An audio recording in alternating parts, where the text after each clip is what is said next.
There is a big epidemic that we're all going through right now, and it's the constant bombardment that we get from our smartphones, from our apps, and everything that we're going through.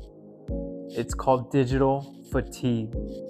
Now, in 2026, there is a movement called the analog movement or the analog lifestyle, where people are starting to pull away from all of these smartphones and all these devices, all these subscriptions that we have, and we're going more towards a analog lifestyle where we can actually have the physical media, the physical item, where we can put our hands on it and it doesn't feel like we have a loss of ownership. It actually feels like we really own this. If you've noticed, movies are now on subscription, music is on subscription, even our cars now have a subscription service where if you don't have that subscription, you're not able to use certain features of your car. And to an extent, it is frustrating because you're like, I paid for this, I should be able to own it. But as we've come to find out, that is not the way things are happening now with the way the world is going. So because of that, people are starting to move away from that kind of lifestyle and are looking to live a more analog life. Now, like I mentioned, digital fatigue is very real. You may have experienced it. If you have, please leave a comment. Let us know what experience you went through where you noticed, hey, I am literally fatigued. And then you notice, at least in my case, hours went by and you don't even know what happened. You just ended up doom scrolling for an hour, maybe even more in your case.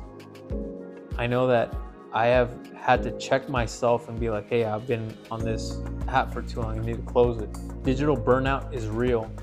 And the thing with our smartphones is that we're connected and we have access to so many things at an instant. So there is no limit and no constraint to all the access that we have to everything now. I remember back in the day, it'd be so different. In my case, for example, with music, I'd be like if I wanted a song, I'd be like by the radio. I'd be listening for that song to come on and I'd record the song on the cassette tape so I could listen to it later because there was no streaming service to be able to have the song that I wanted right away.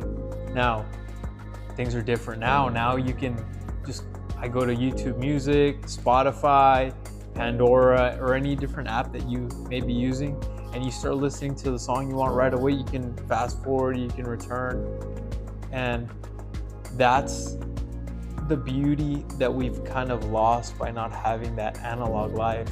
Yes, life is a lot more convenient now, but at what cost? What I'm trying to say is that it's a less intentional life that we have now. More convenient, but less intentional. Like, I grew up in the 90s and I remember that we were all excited about being plugged into one world. We were all gonna be connected and live in one digital world.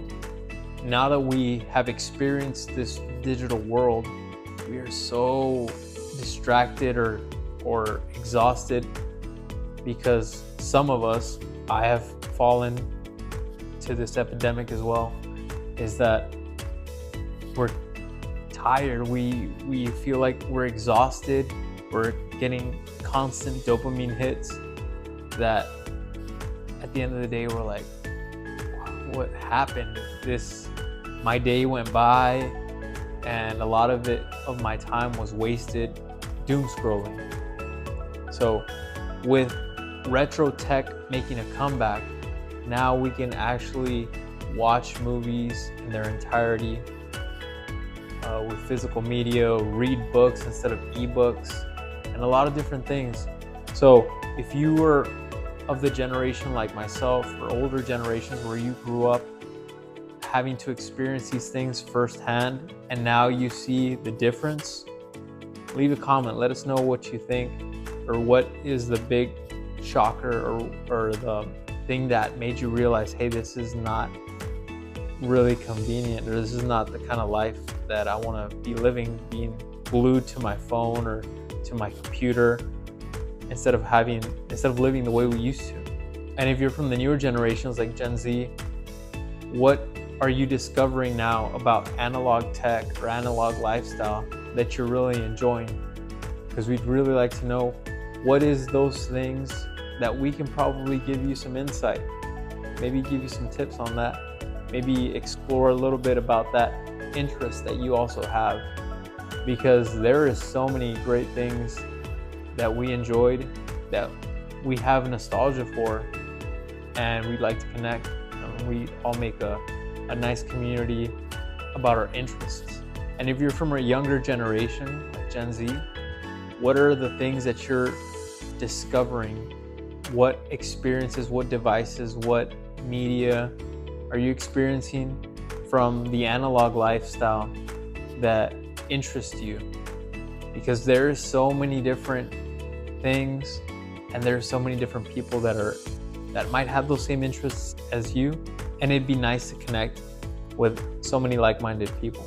Now, the thing that I'm noticing about this analog movement, these people that are jumping on board on this movement, is that it's practically, or it's basically, in essence, a rebellion against Big Brother.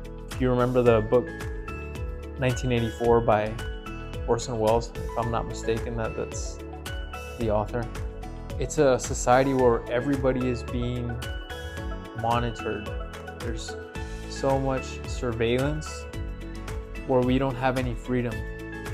And it kind of reminds me of the life that we have now. Our phones are constantly listening to our conversations, our digital devices, our TVs, we're in the car, and then we get targeted ads. They know what we're doing, they know where we are. There really isn't a sense of freedom. We feel like we're being watched, we're being surveillanced everywhere we go.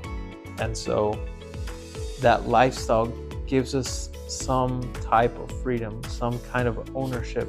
And I think that is something that's really, really nice. And I think that's where many of us are going to be shifting to.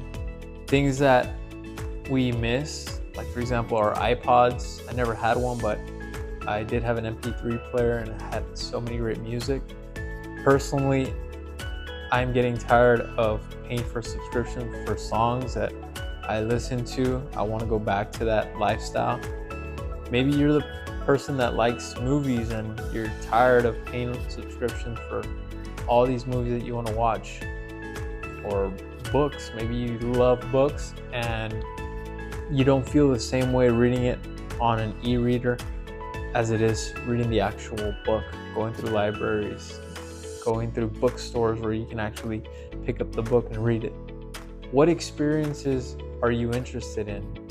And what are your interests in this analog movement? I want to make a video series on these analog topics because it is something that interests me and has piqued my curiosity, because things that were nostalgia to me or that are nostalgic to me are now being picked up by a new generation. But their experience is a lot different because they didn't grow up when those things were around. They're discovering them now. And it's truly fascinating to me watching how they react to these things that to us, older generations are like, wow, well, we went through that. We see the technology that we have now and it's so convenient now.